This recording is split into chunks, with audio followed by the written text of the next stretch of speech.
Convidamos você para conhecer o nosso universo sobrenatural, com histórias reais e contos que dominam o imaginário popular. Fatos cheios de mistério e sem explicação. Toda sexta-feira você vai encontrar em nosso canal sempre um novo conto. Agora fique com mais uma história feita especialmente para você e tenha bons pesadelos.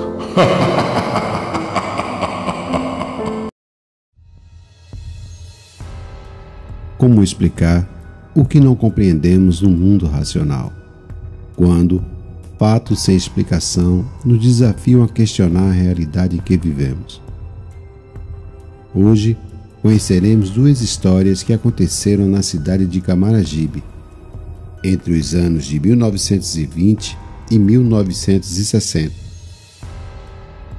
Das muitas histórias sobre a cidade de Camaragibe, nenhuma é mais perturbadora que envolve o antigo açude de São Bento, e era uma represa que tinha um enorme paredão, aonde um lado tinha um açude e do outro um abismo que media em torno de 30 metros.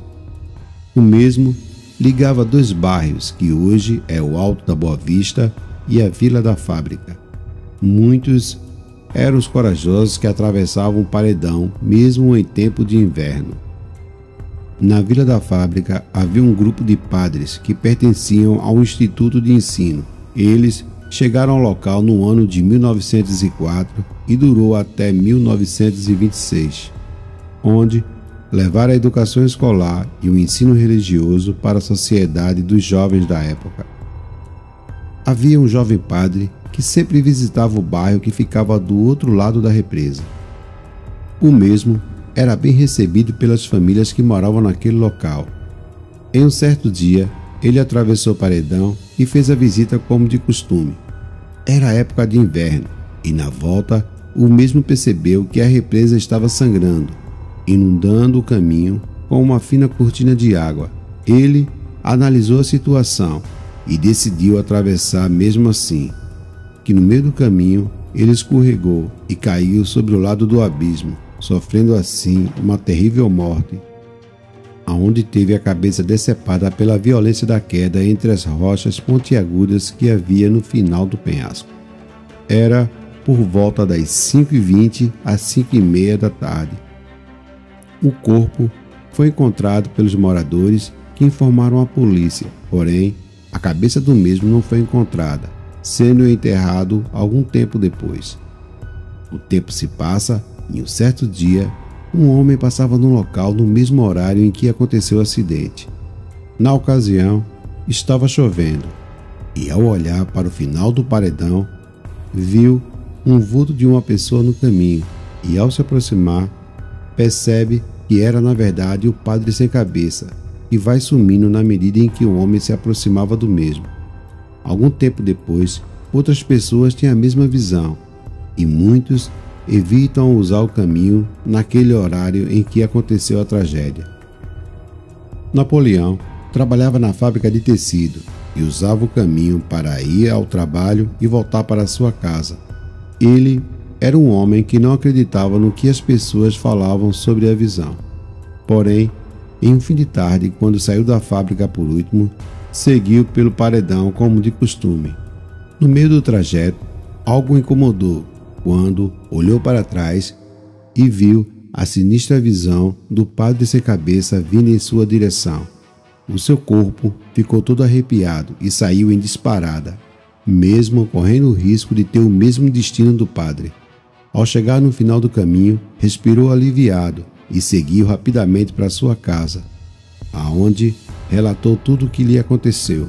No outro dia, foi à igreja e contou ao padre sobre o que viu. Uma missa foi celebrada pela alma do jovem padre, findando assim as aparições do mesmo.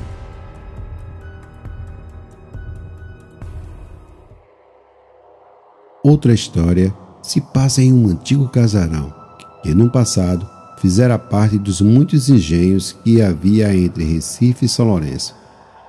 Camaragibe ainda não havia sido emancipada como cidade, fazendo assim parte do município de São Lourenço. Era entre os anos de 1960. Rubens era um arquiteto conhecido pela qualidade dos serviços prestados, tanto na construção como na reforma de edifícios e casas. Ele é contratado por um cliente que é dono de um enorme casarão histórico, onde o mesmo era totalmente preservado pela família, que mantinha viva o legado vivido pelos seus antepassados. O jovem arquiteto conhece a capela que havia próximo do casarão, onde passaria por uma reforma. Ele elabora o projeto e apresenta ao seu cliente, que aprova na hora, dando assim um aval necessário para a realização da obra.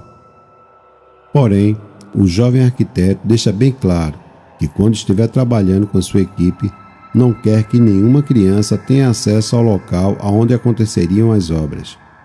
O cliente lhe diz que não teria problema nenhum, pois a família só visitava o local nos fins de semana e nas férias. Ele apresenta os funcionários que tomam conta do lugar há muitos anos e que são considerados da família, e lhe diz que qualquer problema Dorival e Marina poderiam resolver, pois tinham o aval da família. No outro dia, o trabalho se inicia e tudo acontecia como planejado. O material é entregue e Rubens, com seu mestre de obra, começa a determinar os primeiros passos, quando, de repente, ele vê uma menina negra com vestido branco. Rubens fica furioso e diz: "Quem mandou você entrar aqui?" Ela olha para ele e dá um sorriso, correndo em seguida pela porta que havia ao lado da capela. Ele vai na direção em que se encontrava a garota, porém não a encontra mais. Em seguida, vai até Dorival e Marina, aonde chega furioso e diz: "Eu não falei que não queria saber de criança no local da reforma?" O casal olha para Rubens surpreso e diz: "Mas não tem nenhuma criança aqui." "Como assim? Acabei de ver uma menina agora mesmo na capela e pedi para que ela saísse do local. Ela sorriu e correu para essa parte da casa." Dorival olha para Rubens e diz: "Olha, seu Rubens, essa menina que o senhor viu não faz parte desse mundo não, e viveu aqui nessa casa há muito tempo, e todos que aqui moram e trabalham sempre estão vendo ela em toda parte da casa. Por essa razão, não fique preocupado." Rubens fica sem palavra ao descobrir a verdade sobre a menina. Eles continuam a obra e a mesma não aparece mais para o grupo. Com o término da obra, findaram também as aparições da menina na casa, e muitos acreditam que a reforma libertou a alma daquela criança que estava presa naquele ambiente. E essas são algumas histórias relatadas por algumas pessoas que vivem na cidade de Camaragibe. Boa noite e até o próximo Contos da Madrugada.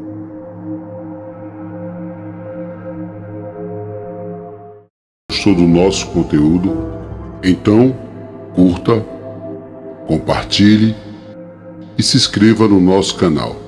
E muito obrigado. Até a próxima!